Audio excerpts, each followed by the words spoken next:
Praise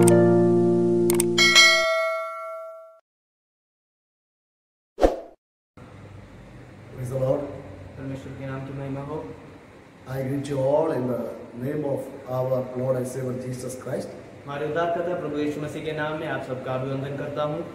Once again, we welcome all of you to the next class of Sound Bible Doctrines. फिर से एक और बार आप सबको हम साउंड बाइबल डॉक्ट्रिन के एक और कक्षा में आपका स्वागत करते हैं। And this is the last class of this series. और इस कल आखिरी क्लास है ये। And from next class, we will begin a new subject. और अगली कक्षा से हम एक नए सब्जेक्ट को हम शुरू करेंगे। So I would like to thank all of you for attending and listening all these classes. और मैं आप सबका धन्यवाद देना चाहूँगा कि आप इन सब बातों को, इन क्लासों को सुन रहे हैं। And every day we pray for all of you who watch and listen these classes. और हर दिन आप सबके लिए हम प्रार्थना करते हैं जो इन सब विषयों को सुनते हैं। And we firmly believe that these words of God will work actively in your life. और हम ये विश्वास करते हैं कि परमेश्वर के ये वचन आपके जीवन में कार्य करेंगे। And these words will change your life so that you may see the fulfillment of God's purpose in your life. और ये वचन परमेश्वर आपके जीवन में कार्य करेगा ताकि आप परमेश्वर के महान कार्यों को देख पाए। So I like to encourage all of you to continually listen every classes and learn God's word. और मैं आप सबको उत्साहित करना चाहूंगा कि आप लगातार हर एक कक्षाओं को सुनते रहें और आगे। And in this class we learn about spiritual growth. और आज की इस कक्षा में हम आत्मिक बढ़ोतरी के बारे में सीखेंगे। For that purpose shall we read a word from Ephesians chapter 4 and verse 14. और इसके लिए हम एक गद्यांश को पढ़ेंगे। एफेसियों की पत्री उसका चौथा अध्याय उसका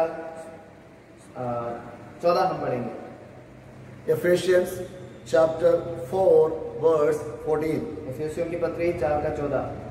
So that we may no longer be children tossed to and fro by the waves and carried about every wind of doctrine by human cunnings, by craftiness in deceitful schemes. ताकि हम आगे को बालक ना रहे जो मनुष्य के ठग विद्या और चतुराई से उनके युक्तियों के और उपदेश के हर एक जड़ों से उछलते हुए जाते हैं। See, Ephesians chapter 4, 11 to 16, we read about the appointment of the leaders of ministry. और हम यहाँ इस गद्यांश में यानी चौथे आयत के 11 से 16 तक हम परमेश्वर अपने लोगों को नियुक्त करते उसके बारे में देखते हैं। There we read about 5 different kinds of ministers. और वहाँ हम 5 तरह के सेवकों के बारे में देखते हैं। In verse 11. और उसके 11 आयत में। And he gave the apostles, the prophets, the evangelists, the shepherds and teachers. और वहाँ परमेश्वर ने भविष्यवक्ताओं को दिया, प्रचारकों को दिया और सुसंस्कृतों को दिया। Verse 12 says, और उसके 12 कहता है, to equip the saints for the work of ministry, for building up the body of Christ. और ताकि उन्हें उनके द्वारा परमेश्वर के उस देह के निर्माण के लिए उन्हें तैयार करे। Hallelujah. So, beloved children of God, the Bible tells us that God has appointed leaders so that we may grow in maturity. और परमेश्वर का वचन कहता है कि परमेश्वर ने अगुओं को नियुक्त किया है ताकि हम उस परिपक्वता में बढ़ते आए। So 5 different kinds of ministers were appointed by God according to Ephesians chapter 11. और एफेसियों की पत्री उसके 4 की 11 के अनुसार हम देखते हैं तो परमेश्वर ने 5 तरह के सेवकों को नियुक्त किया है। And the purpose of this appointment is to equip the saints for the work of ministry. और इस नियुक्ति का उद्देश्य ये है कि परमेश्वर के संतों को उसकी सेवकाई में और आगे बढ़ाना। And also for building up the body of Christ. और मसीह के उस देह को बनाने के लिए। So these verses very clearly tells us that God wants our spiritual growth. और इन वचनों से हम साफ तरीके से समझ सकते हैं कि परमेश्वर हमारी आत्मिक बढ़ोतरी को चाहता है। See, God desire for our life is our growth. और परमेश्वर की हमारे जीवन से जो इच्छा है वो ये है कि हम बढ़े। You know, God has given an inbuilt ability in every living creature. और परमेश्वर ने हर एक जीवित वस्तु के अंदर एक क्षमता दी है। Or every living creature has the potential to grow. और हर एक जीवित वस्तु के अंदर अपने अंदर एक सामर्थ्य है जो अपने आप में बढ़ सके। Growth is a natural phenomena. और जो बढ़ने का जो स्वभाव है वो एक साधारण बात है, घटना है। Every living thing grows. और जीवित हर एक वस्तु बढ़ती है। Because the ability to grow or the potential to grow is inbuilt in every living thing. और बढ़ने की जो क्षमता है वो परमेश्वर ने हर एक जीव जंतु के अंदर दिया है। But if a living thing does not grow, अगर कोई जीवित वस्तु अगर वो बढ़ नहीं रहा है, that means there is serious problem with that creature. इसका मतलब यह है कि उस जीवी के साथ कुछ बहुत ही बड़ी समस्या है। In the same way, when we receive Jesus Christ as our Lord and Savior, और इसी तरह से जब हम अपने परमेश्वर को उद्धारकर्ता मानकर ग्रहण करते हैं, Holy Spirit implant new life in us. और पवित्र आत्मा हमारे जीवन में हमारे अंदर एक नए जीवन को डालता है। Because the Bible says we all were dead in sin and trespasses. और परमेश्वर का वचन कहता है कि हम अपने कुकर्मों और पाप में मरे हुए थे।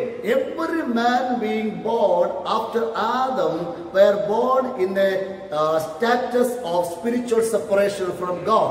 और आदम के बाद जितने भी मानव जाति की जन्म हुई है, सब परमेश्वर की उस आत्मा की अवस्था से अलग हुए थे। And that stage is known as dead in trespass and sin. और उस अवस्था को हम कहते हैं कि हम अपने पाप में मरे हुए हैं। That's why we need to born again. और इसीलिए हमें फिर से नए जीवन को पाने की जरूरत है। When we born again, जब हम फिर से नए जीवन को पाते हैं, Holy Spirit implant the life of God in us. और उस समय पवित्र आत्मा परमेश्वर के जीवन को हमारे अंदर डालती है। Hallelujah. Hallelujah. And that life has the potential to grow spiritually. और उस जीवन में आत्मिक तौर में बढ़ने की क्षमता है।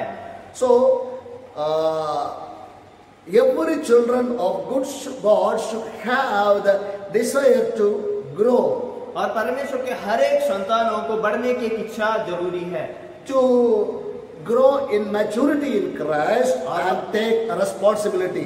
और मसीह में उस परिपक्वता में बढ़ने के लिए और अपने उत्तरदायित्वों को लेने के लिए, जिम्मेदारियां उठाने के लिए।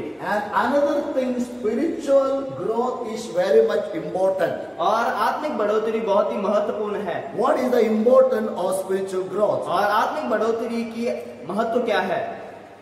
If you want to be used by God, अगर आप परमेश्वर के द्वारा इस्तेमाल किए जाना चाहते हैं, you must grow spiritually. आपको आत्मिक तौर में बढ़ने की आवश्यकता है। Hallelujah. Hallelujah. So in this class, we would like to encourage you to grow spiritually. और इस कक्षाओं के द्वारा हम आपको प्रोत्साहन करना चाहते हैं कि आप आत्मिक तौर से आगे बढ़े।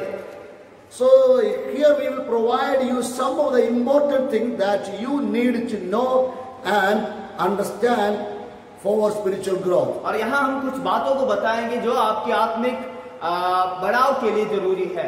How to grow spiritually? और आत्मिक तौर से हम कैसे बढ़ सकते हैं? Number one, feed on the word of God. और पहली बात, परमेश्वर के वचन को आप निरंतर लेते रहें। 1 Peter chapter 2 and verse 2. पहला पत्र उसका अध्याय 2 उसका आयत 2। Bible tells us what we need to grow spiritually. और बाइबल कहती है कि हमें कैसे आत्मिक तौर से बढ़ना है। 1 Peter chapter 2 and verse 2 we read.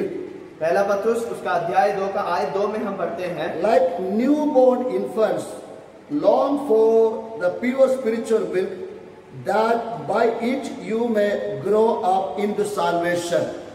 नए जन्मे हुए बच्चे के समान निर्मल आत्मिक दूध के लिए लालसा करो ताकि उसके द्वारा उद्धार पाने के लिए बढ़ते जाओ।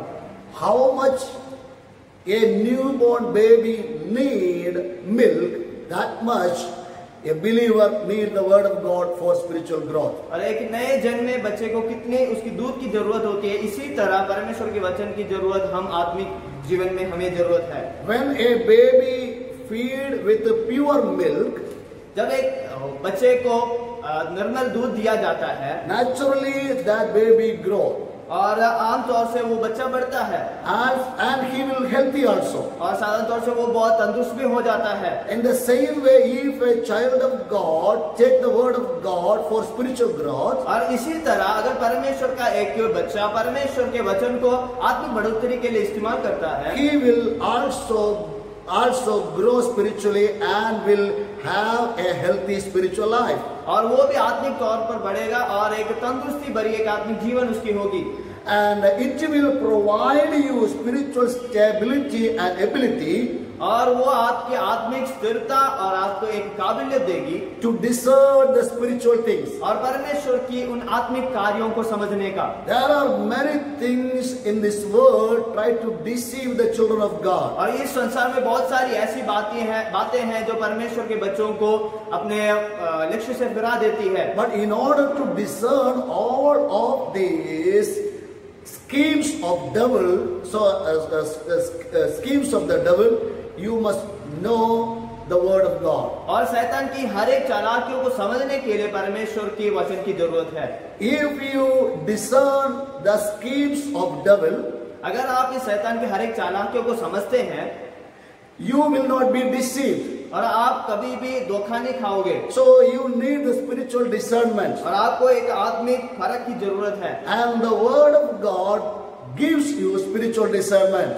और परमेश्वर का वचन आपको इन सब बातों को समझने की ताकत देती है। So make it as a habit to read the word of God, meditate the word of God and study the word of God. और परमेश्वर के वचन को सीखना और उसे मनन करना आप अपना एक आदत बना लीजिए। In the book of Joshua we read, और यहोशू की पुस्तक में हम पढ़ते हैं, when God called Joshua to become the leader of Israel, और जब यहोशू को परमेश्वर ने इस्राएल का अगुवा बनने को बुलाया, God said to him, the book of law must not depart from your mouth. और परमेश्वर ने कहा कि परमेश्वर का वचन तुम्हारे मुंह से कभी ना हटे, And you must meditate on it day and night. और रात और दिन उसमें आपको मनन करना है।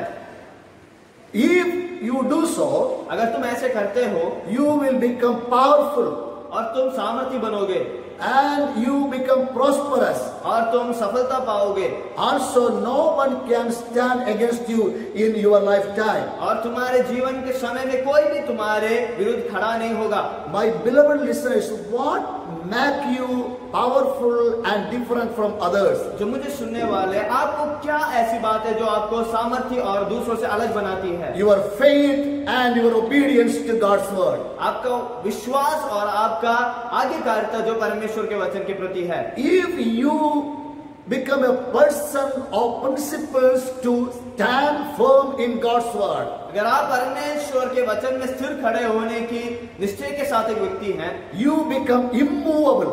और आप कभी भी हिलाए नहीं जाओगे। No one can change you कोई भी आपको बदल नहीं सकता, because you stand firmly in the principles of God's word. क्योंकि आप परमेश्वर के वचन के सिद्धांतों में स्थिर रहोगे। So I would like to challenge you to become a person of principles. और मैं आपको एक चुनौती देना चाहूंगा कि आप परमेश्वर के वचन के उन बातों में स्थिर रहें। Take principles from God's word for your life. परमेश्वर के वचन के सिद्धांतों को अपने जीवन में लागू करें। Stand firmly on the principles of God's word, परमेश्वर के वचन के सिद्धांतों में खड़े रहें, so that you may become able to discern every evil ways of the devil and the world. और इस संसार और शैतान के हर एक बुरी बातों को, बुरी रास्तों को समझने की समझ आप में आ पाए। God want to see such kind of persons. और परमेश्वर ऐसे लोगों को देखना चाहता है। Take a decision to be a person of principles who feed himself with the word of God. और आप इस निर्णय को लें कि आप जो व्यक्ति हमेशा परमेश्वर के वचन को अपने साथ लेता है। And number two, you need fellowship with the other believers. और दूसरी बात यह है कि आपको अपने दूसरे विश्वासियों के साथ एक संगति बनाए रखनी है। So if you look into the creation of this world, अगर आप इस संसार की इस सारी सृष्टि को देखते हैं, every living creatures need the support of others. और हर एक जीव जंतु को दूसरे किसी एक की सहायता की जरूरत है। Everyone needs the support of another things for growth. और अपने बढ़ाव के लिए सबको एक दूसरे की सहारा की जरूरत है। Even though they have the potential to grow, जहां तक उनके अंदर खुद बढ़ने की क्षमता तो है, they need support of others. और दूसरों की सहायता के लिए जरूरत है। See, the birds has the ability to fly in the air. और पक्षियों को आकाश में उड़ने की क्षमता है। But if there is no gravity power, no bird can fly in the air. अगर गुरुत्वाकर्षण नहीं है तो वो कोई भी पक्षी आकाश में उड़ नहीं सकती। Fish have the ability to swim. और मछलियों को तैरने की काबिलियत है। But if there is no water, the ability or the potential to swim is useless. अगर पानी नहीं है तो मछली की वो तैरने की क्षमता की कोई महत्व नहीं है। Hallelujah. Hallelujah. So in the same way, my beloved children of God, we all are blessed with the potential to grow. और इसी तरह परमेश्वर ने हम सबको बढ़ने की उस क्षमता के साथ में आशीषित किया है। At the same time, we need sufficient support for our growth. और उसी समय हमें हमारे जीवन की उस सहायता की भी जरूरत है जिससे हम आगे बढ़ सके। For our spiritual growth, we need fellowship with the other believers. और हमारी आत्मिक बढ़ोतरी के लिए हमें दूसरे विश्वासियों के साथ संगति की जरूरत है। If we read 2 Corinthians chapter 6 and verse 14 to 17, अगर हम दूसरे कोरिन्थियों की पत्री उसके 6 के 14 से 17 तक पढ़ते हैं, we read, "Do not be unequally yoked with unbelievers, for what partnership has righteousness with lawlessness, or what fellowship has light with darkness?" अविश्वासियों के साथ आसमानी जुए में ना जूतो, क्योंकि धार्मिकता और अधर्म का क्या मेलजोल, या ज्योति और अंधकार की क्या संगति। And verse 15 says, "What accord has Christ with Belial, or what portion does a believer share with the unbeliever?" और मसीह का बलियाल के साथ क्या लगाव, या विश्वासी के साथ अविश्वासी का क्या नाता। As I said, you see, a bird is efficient to fly in the air. और जैसे कि मैंने आपको बताया कि पक्षी आकाश में उड़ने की काबिलियत उसके अंदर है। And the fish is able to swim in the water. और एक मछली पानी में तैरने की क्षमता उसमें है। The ability of fish to swim in the water is useless in the air. और मछली की पानी में तैरने की क्षमता आकाश में वो कोई भी फायदे की नहीं है। Same way, the potential of the bird to fly in the air is useless in the water. और उसी तरह पक्षी की आकाश में उड़ने की क्षमता पानी में वो किसी काम की नहीं है। In the same way, see, your potential is also useful in some areas and useless in some areas. और इसी तरह आपकी काबिलियत भी कई जगहों में वो बहुत ही फलवंत है, लेकिन किसी जगह में कोई इस्तेमाल का नहीं है। That's why the Bible says, "Do not be unequally yoked with the unbelievers." और इसीलिए परमेश्वर का वचन कहता है कि आप अविश्वासियों के साथ आप एक जुए में ना आए। Jesus Christ very clearly taught us, और यीशु मसीह ने हमें बहुत साफ तरीके से सिखाया है, no one can serve two masters. और कोई भी एक ही समय दो स्वामियों का सेवा नहीं कर सकता। If you serve God and Mammon, who is the god of wealth, और अगर आप परमेश्वर और मामन जो इस संपत्ति का देवता है, you will hate one and cling to other. किसी एक को आप नफरत करोगे और किसी एक से साथ आप जुड़ जाओगे। No one can serve God and Mammon, the god of wealth. और परमेश्वर यीशु मसीह कहता है कि कोई भी परमेश्वर और दूसरे एक देवता को एक समान प्रेम नहीं कर सकता। But if you follow God, अगर आप परमेश्वर का अनुसरण करते हैं, God is ready to provide everything what you need. और परमेश्वर आप सबको आपको देने के लिए तैयार है जो आपको चाहिए। Hallelujah. Hallelujah. Very clearly Bible says that we must not unequally yoked with the unbelievers. और परमेश्वर का वचन बहुत साफ तरीके से कहता है कि अविश्वासियों के साथ हमें एक जुए में नहीं आना चाहिए। Hallelujah. Hallelujah. So the children of God should keep their fellowship with the other believers. और परमेश्वर के लोगों को हमेशा अपनी संगति दूसरे विश्वासियों के साथ ही रखना है। If you have genuine fellowship with other children of God, अगर आपके पास एक सचमुच की एक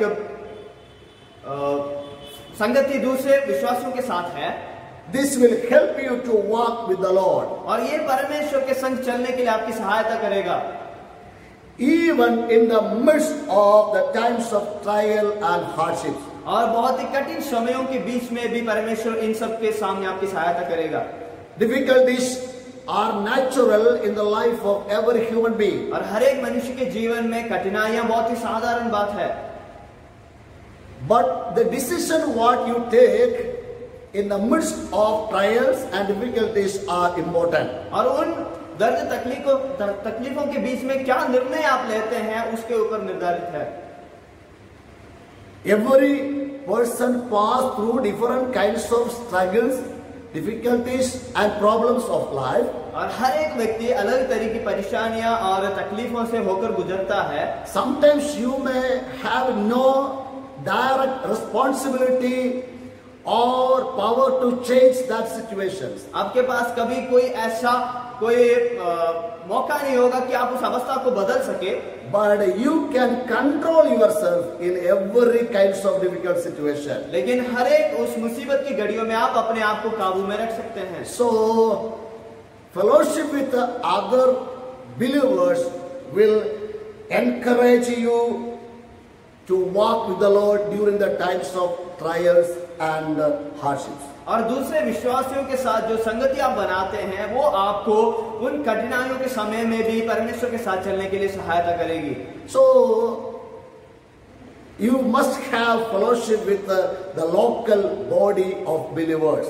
और जो आपके संग में या आपके समूह में जो परमेश्वर के लोग हैं उनके साथ आपको एक रिश्ता बनाए रखना है। Make your fellowship with the local body of believers where people believe and practice sound doctrines of God's word. और आप जिस जगह में हैं वहां परमेश्वर के लोग जो हैं, जो परमेश्वर के वचन को सही तरीके से मानते हैं, उनके साथ आपकी संगति बनाए रखें। Involved in the church fellowship and submit to the leadership. और कलीसिया के हर एक कार्यों में आप बने रहें और अपने अगुओं के अधीन में रहें। Leadership is very much important in God's word. और परमेश्वर के वचन में जो अगुवेपन है वो बहुत ही महत्वपूर्ण चीज है। If you submit yourself to the leadership, अगर आप अपने आप को कोई अपने अगुवे के अधीन में करते हैं, your submission to the leadership will provide you security. और आपका जो समर्पण है वो आपको बचाएगा।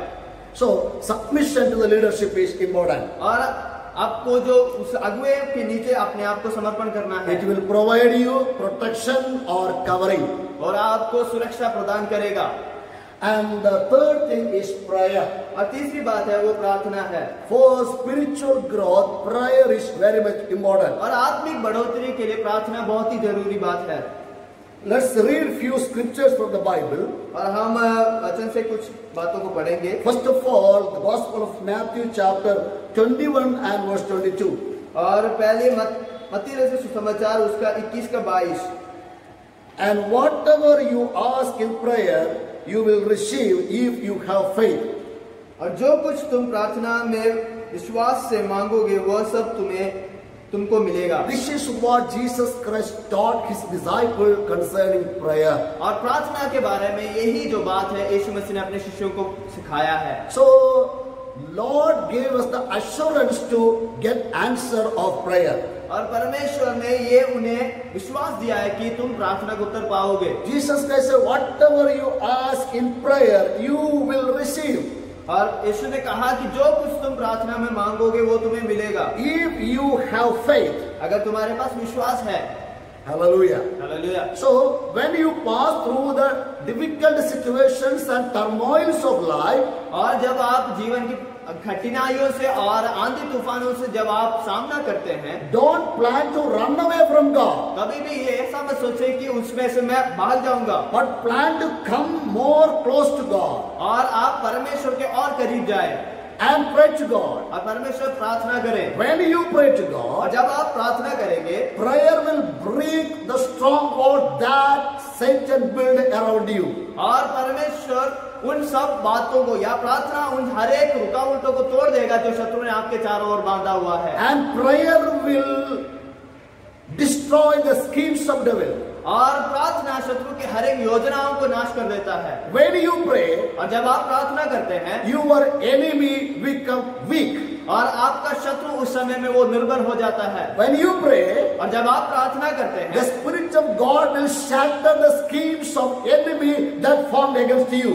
और परमेश्वर की आत्मा शत्रु की हर एक योजनाओं को नाश कर देती है जो आपके खिलाफ में बनाई गई So है। I like to encourage you to spend time with God in prayer. और मैं आपको ये प्रोत्साहन देना चाहूंगा कि आप परमेश्वर के साथ अपने समय बिताएं, And you will see amazing miracles in your life. और आप अपने जीवन में बहुत ही बड़ी चमत्कारों को देखेंगे। Because our God is a prayer answering God. क्योंकि हमारा परमेश्वर प्रार्थनाओं को उत्तर देने वाला परमेश्वर है। God said to Jeremiah in Jeremiah chapter 33 and verse 3. और परमेश्वर ने यिर्मयाह से कहा, यिर्मयाह नबी की पुस्तक उसके 33:1 में हम देखते हैं, Call upon me, और मुझसे पुकारो I will answer you. और मैं तुम्हें उत्तर दूंगा। Hallelujah. Hallelujah. So God gave us this guarantee to call upon Him and receive answer. और परमेश्वर ने हमें सुरक्षितता दी है कि तुम मुझे पुकारो, मैं तुम्हें उत्तर दूंगा। Here Jesus Christ, if you have faith, और यीशु मसीह ने कहा कि अगर तुम्हें विश्वास है, whatever you ask in prayer, और जो कुछ भी तुम प्रार्थना में मांगोगे, you will receive. और तुम उसे पाओगे। So we must believe, even though we do not have any evidence that God will answer our prayer. और हमें इस बात में विश्वास करना है जहाँ की हमारे पास कोई सबूत नहीं है कि परमेश्वर हमारी प्रार्थना को उत्तर देगा। Hallelujah. Hallelujah. Then God will answer our prayer. और तब परमेश्वर हमारी प्रार्थना को उत्तर देता है। And in Philippians chapter 4 and verse 6. और फिलिपियों की पत्री उसका अध्याय 4 और उसका वचन 6, Apostle Paul was also very much encouraged prayer life. और प्रेरित पौलुस भी प्रार्थनाओं को बहुत महत्व देता था। Do not be anxious about anything, but in everything, by prayer and supplication, with thanksgiving, let your request be made known to God. किसी भी बात की चिंता मत करो, परंतु हर एक बात में तुम्हारे निवेदन, प्रार्थना और विनती और धन्यवाद के साथ परमेश्वर के सम्मुख उपस्थित किया जाए। So here, the great man of God, Apostle Paul says, do not be anxious about anything. और यहाँ परमेश्वर का दास पौलुस कहता है कि किसी भी बात में आप चिंतित ना हो, व्याकुल ना हो। That means don't be worried about anything. और किसी भी बात में हमें चिंतित होने की जरूरत नहीं है। You cannot do anything if you worry about anything. किसी बात के बारे में अगर आप चिंतित हो जाते तो आप कुछ भी नहीं कर पाओगे। Hallelujah. Hallelujah. Even Jesus Christ said, you cannot extend one more hour with your life because of your worry. और यीशु मसीह ने खुद कहा है कि अगर आप चिंता करने से आप अपने जीवन के एक भी घड़ी को आप बढ़ा नहीं सकते। And he said, look into the nature. और आप इस संसार को देखें, See the flowers. और इस पृथ्वी के फूलों को देखें, And see the birds of air. और आकाश के पंछियों को देखें, How Heavenly Father provides them. और कैसे स्वर्गीय पिता उन सब के लिए मुहैया कराता है। Hallelujah. Hallelujah. If God provides for these silly and simple things, अगर परमेश्वर इन छोटे चीजों के लिए भी यह सब प्रदान करता है, how much more He will provide for you. और कितना ज्यादा वो आपके लिए करेगा। Hallelujah. Hallelujah. Apostle Paul knew this spiritual truth. और प्रेरित पौलुस इस आत्मिक भेद को समझता था। That's why he said, do not be anxious about anything. और इसीलिए पौलुस ने कहा कि किसी भी बात में आप व्याकुल ना हो। Instead of being worried, what we should do? और इन सब बातों के बारे में व्याकुल होने की या चिंतित होने के बगैर हमें क्या करना है? But in everything by prayer and supplication with thanksgiving, let your request be made known to God. और हर एक बातों में निवेदन और धन्यवाद के साथ परमेश्वर के सामने हमें इन सब बातों को रखना है। It is our responsibility to make our things known to God और ये हमारी जिम्मेदारी है कि हमारे बातों को परमेश्वर को हमें बताना है by prayer, supplication and thanksgiving. और प्रार्थना के द्वारा, निवेदन के साथ और धन्यवाद के साथ। Not with murmuring hearts, और कुड़कुड़ाते हुए नहीं, not with questioning God, और परमेश्वर को सवाल करते हुए नहीं, but with thanksgiving heart you should submit your prayer and supplication to God. और धन्यवादी हृदय के साथ और आपको परमेश्वर की इन सब बातों को समर्पण करना है। You will see the movement of the hands of God in your life. और आप अपने जीवन में परमेश्वर के उस महान हाथों के कार्यों को देखेंगे। Colossians chapter 4 verse 2. Continue steadfastly in prayer, being watchful in it with thanksgiving. प्रार्थना में लगे रहो और धन्यवाद के साथ उसमें जागरूक रहो। It is our responsibility to continue steadfastly in prayer. और ये हमारी जिम्मेदारी है कि हम प्रार्थना में लगातार बने रहे। So prayer should be the habit of the life of the children of God. और परमेश्वर के लोगों की एक जीवन की एक आदत बननी चाहिए प्रार्थना। We have to continually pray to God. हमें प्रार्थना में लगे रहना है। And also we must be watchful in thanksgiving. और हमें धन्यवाद भी उसे देना है। Hallelujah. See, even sometimes when God answers our prayer, we do not realize God answered our prayer. और कभी-कभी जब परमेश्वर हमारी प्रार्थना को उत्तर देता है, हम इसे समझ नहीं पाते कि परमेश्वर ने उत्तर दिया है। Hallelujah. Hallelujah. We may be very much serious in praying. और हम प्रार्थना में बहुत ही व्यस्त होंगे। But when God answers our prayer, और जब परमेश्वर हमारी प्रार्थना को उत्तर देता है, we lose such kind of seriousness to thank God for answering our prayer. और हम उतना परमेश्वर को धन्यवाद नहीं देते कि जितना हमने प्रार्थना किया था। But here the Bible says, continue steadfastly in prayer. और प्रार्थना में लगे रहो और धन्यवाद के साथ जागरूक रहो। Being watchful in it with thanksgiving. और उसके हमेशा जागते रहो और उसको धन्यवाद So करते रहो। always we must be thankful to God for God answers our prayer. और हमें उसका धन्यवाद करना है जब परमेश्वर हमारी प्रार्थना को उत्तर देता है। Hallelujah. Hallelujah. Beloved children of God, our God is prayer answering God. प्रिय परमेश्वर के लोगों, हमारा परमेश्वर प्रार्थना को उत्तर देने वाला परमेश्वर है। So be a person of prayer. और इसीलिए हम प्रार्थना बने रखने वाले एक व्यक्ति बने।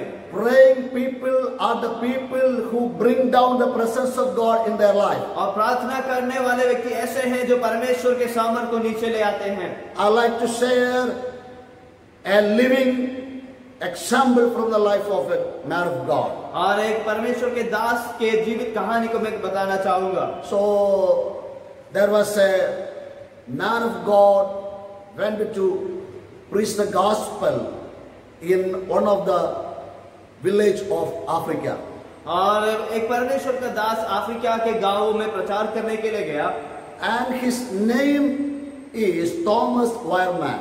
और उनका नाम ये था Thomas wireman. He reached into a particular place of Africa. और वो अफ्रीका के एक प्रत्येक स्थान पर पहुंचा। And he decided to share the gospel of Jesus Christ with the people of that village. और उन्होंने ये निर्णय लिया कि उस जगह में वो परमेश्वर के उस सुसमाचार को सुनाएंगे। But people were not ready to accept him and hear from him. लेकिन वहां के लोग उसे स्वीकार करने के लिए और उसके बातों को सुनने के लिए तैयार नहीं थे। So finally he made a little hut inside the forest and he spent time in prayer. और अंत में उन्होंने उस जंगल के अंदर एक छोटा सा झोपड़ी बनाया और उसमें वहां प्रार्थना में समय बिताने लगे। And finally years after, some young missionaries from his native place came to this particular place to meet this Thomas Wireman, the missionary evangelist. और सालों के बाद कुछ जवान मिशनरी वो परमेश्वर के इस दास को ढूंढते हुए, थॉमस वायरमैन को ढूंढते हुए उस जगह में पहुंचते हैं। But they could not find him. लेकिन वो लोग उन्हें खोज नहीं पाए। Finally, they came to know from the people of that village there was a man who lived inside the forest. और वहां के लोगों से उन्हें ये पता चला कि जंगल में ऐसा एक व्यक्ति रहता था। So finally, they found a little hut in the midst of the forest. और उस जंगल के बीचों बीच उन्होंने एक झोपड़ी देखा। But when they forcefully opened the door, what they found? और जब उन्होंने जोर लगाकर जब उस दरवाजे को खोला तो उन्होंने क्या देखा? They found a skeleton kneel down in front of a box. और उन्होंने देखा एक पेटी के सामने एक कंकाल जो है वो घुटने पे बैठा हुआ है। That means the man of God, Thomas Wireman, spent most of his time in prayer. और जो थॉमस वायरमैन था वो अपने जीवन के ज्यादातर समय प्रार्थना में बिताता था। And in prayer he left his life. और प्रार्थना में ही उसने अपने प्राण को छोड़ दिया। Now when these missionaries came, only the skeleton remained in that place. और जब ये मिशनरी लोग वहां पहुंचे तो सिर्फ उनका वो कंकाल ही था वहां। And my beloved children of God, all of you know this. These days God sent mighty revival in the continent of Africa. और इस समय में आप जानते हैं कि अफ्रीका के उस जगह में परमेश्वर का बहुत ही बड़ा कार्य हो रहा है। So prayer changes everything. और प्रार्थना हर एक बातों को बदल देता है। God even today also need the people of prayer.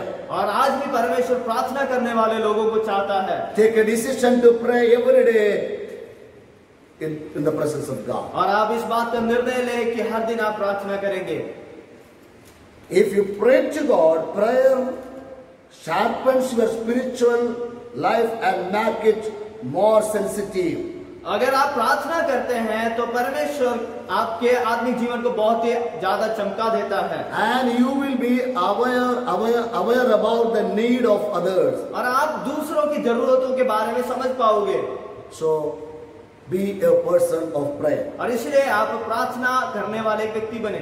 And finally, witnessing Jesus Christ. और आखिरी बात जो है वो परमेश्वर का गवाह बनना है।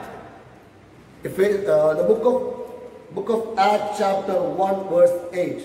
प्रेरितों के काम उसका पहला अध्याय उसका आयत 8। Book of Acts chapter 1 verse 8. प्रेरितों का काम उसका अध्याय 1 का आयत 8। But you will receive power when the Holy Spirit has come upon you, and you will be my witnesses in Jerusalem and in all Judea and Samaria and to the end of the earth. परंतु जब पवित्र आत्मा तुम पर आएगा तब तुम सामर्थ पाओगे और यरूशलेम और सारे यहूदी और समरिया में और पृथ्वी के छोर तक मेरे गवाह होगे। So sharing God's word is very much important. और परमेश्वर के वचन को बांटना बहुत ही जरूरी है।